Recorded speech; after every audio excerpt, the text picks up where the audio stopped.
ഇറാനിൽ പ്രക്ഷോഭം കത്തുമ്പോൾ ഇറാൻ ഭരണകൂടമാകട്ടെ ആ പ്രക്ഷോഭത്തിനെതിരെ മൗനം പാലിക്കുകയാണ്. ഇതോടുകൂടി തന്നെ ഇറാന്റെ പരമോന്നത നേതാവ് അയത്തുള്ള അലി ഖൊമൈനി ആകട്ടെ രാജ്യം വിടാൻ തയ്യാറെടുക്കുന്നു എന്ന റിപ്പോർട്ടുകളാണ് പുറത്തു വന്നിരിക്കുന്നത്. ഇന്റലിജൻസ് വിവരങ്ങൾ പുറത്തു വന്നിരിക്കുന്നതനുസരിച്ചുകൊണ്ട് ഖൊമൈനി ആകട്ടെ റഷ്യയിലേക്ക് പലായനം ചെയ്യാൻ ഒരുങ്ങുന്നതായി തന്നെ റിപ്പോർട്ട് സൂചിപ്പിക്കുന്നു. ഇതിൽ നിഗൂഢമായ പദ്ധതികൾ ഒളിഞ്ഞിരിക്കുന്നുണ്ട് എന്ന് തന്നെയാണ് മറ്റൊരു വസ്തുത. മാത്രമല്ല, പൊതുജന വികാരം ഖൊമൈനി ഉടൻ തന്നെ നാടുവിടണം എന്നത് തന്നെയായിരുന്നു. ഇത്രയും ഭീരുവായ ഒരാളെ എങ്ങനെ ജനം വിശ്വസിക്കേണ്ടതെന്ന ചോദ്യമടക്കം അവിടെ ഉന്നയിക്കുകയും അവിടെ വലിയൊരു ഭരണമാറ്റത്തിന് തയ്യാറെടുക്കണമെന്ന ആവശ്യം ഉന്നയിക്കുകയും ചെയ്തിരുന്നു. രാഷ്ട്രീയ മാറ്റം ആവശ്യപ്പെട്ടുകൊണ്ട് ഇറാനിലാകട്ടെ യുവാക്കൾ വലിയ പ്രതിഷേധ സമരങ്ങൾ നടത്തുകയും ചെയ്തു എന്നതുപോലും വലിയ പ്രശ്നങ്ങൾ സൃഷ്ടിക്കുന്നു. ആ സമയത്ത് പോലും ഖൊമൈനിക്ക് കുലുക്കമില്ലാതെ തന്നെ അവിടെ അദ്ദേഹം അടിയുറച്ച് നിൽക്കുന്നതായും കാണാൻ സാധിക്കുന്നു. സ്വന്തം മകനെ പിൻഗാമിയാക്കി തലപ്പത്തിരുത്തുന്നതിൽ നിന്നും അദ്ദേഹമാകട്ടെ അവിടെ ആ ഒരു നടപടി സ്വീകരിക്കാതെ തന്നെ ഒഴിഞ്ഞു മാറുകയാണ് ഉണ്ടായിരിക്കുന്നത്. മകനെ താക്കോൽ കൈമാറാതെ തന്നെ അടക്കി പിടിക്കുകയാണ് ഖൊമൈനി. സ്വന്തം മകനെ ഇസ്രായേൽ വധിക്കുമെന്ന പേടി ഖൊമൈനിയിൽ ഉണ്ടാകാം എന്നതാണ് മറ്റൊരു വിലയിരുത്തലായി തന്നെ പുറത്തു വരുന്നത്. കാരണം ഹെലികോപ്റ്റർ അപകടത്തിൽ പിൻഗാമി മരിച്ചതോടുകൂടി തന്നെ വലിയ ഭീതിയാണ് ഇറാൻ മുന്നോട്ട് വെച്ചത്. അതിനിടയിലാണ് വീണ്ടും ഇത്തരത്തിൽ ഇറാനിൽ കലുഷിതാവസ്ഥ രൂക്ഷമാകുന്നതും.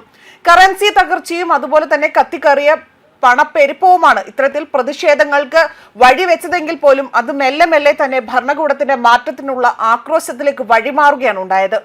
പരമോന്നത നേതാവായ ഖൊമൈനി ആകട്ടെ ഖൊമൈനി ഉൾപ്പെടെയുള്ളവർ രാജ്യവിടണമെന്ന ആവശ്യം ശക്തമായിരുന്നു. ഈ ആവശ്യം ശക്തമായതോടുകൂടി തന്നെയാണ് ഇപ്പോൾ ഖൊമൈനി ആകട്ടെ അവിടെ നിന്നും ടെഹ്റാനിൽ നിന്നും റഷ്യയിലേക്ക് പലായനം ചെയ്യും എന്ന റിപ്പോർട്ടുകൾ ഇപ്പോൾ പുറത്തു വന്നിരിക്കുന്നത്. ഇറാനിൽ പണപ്പെരുപ്പം 72% തന്നെ ഉയർന്നിരിക്കുകയാണ്. ഇന്ത്യയിൽ ഇത് 1% അടുത്തേ ഉള്ളൂ എന്നത് നമ്മൾ ഓർക്കണം. ഉപഭോക്താവ് ഒരു ഉൽപ്പന്ന സേവനത്തിന് കഴിഞ്ഞ വർഷം വാങ്ങിയപ്പോൾ നൽകിയ വിലയും ഇപ്പോൾ നൽകുന്ന വിലയും തമ്മിൽ അന്തരമാണ് പണപ്പെരുപ്പം എന്ന് പറയുന്നത്. ശരാശരി 72 വില വർദ്ധിച്ചുവെന്ന കണക്കിൽ നിന്നു തന്നെ ഇറാൻ ജനത നേരിടുന്ന പ്രതിസന്ധി വ്യക്തമാണ്. കറൻസിയായ ഇറാനിയൻ റിയാലിന്റെ മൂല്യം തകർന്നടിഞ്ഞിട്ട് പോലും ജനങ്ങളും കമ്പനികളും അത് വിൽക്കേണ്ട അവസ്ഥയിലേക്ക് വരുന്നു. ഔദ്യോഗിക കണക്കുകൾ പ്രകാരം ഒരു $42 റിയാലാണ് എക്സ്ചേഞ്ച് റേറ്റ് ആയി തന്നെ ഇറാൻ നിശ്ചയിച്ചിട്ടുള്ളത്. എന്നാൽ ഈ നിരക്കിലാകട്ടെ അവിടെ ഡോളർ കിട്ടുകയുമില്ല.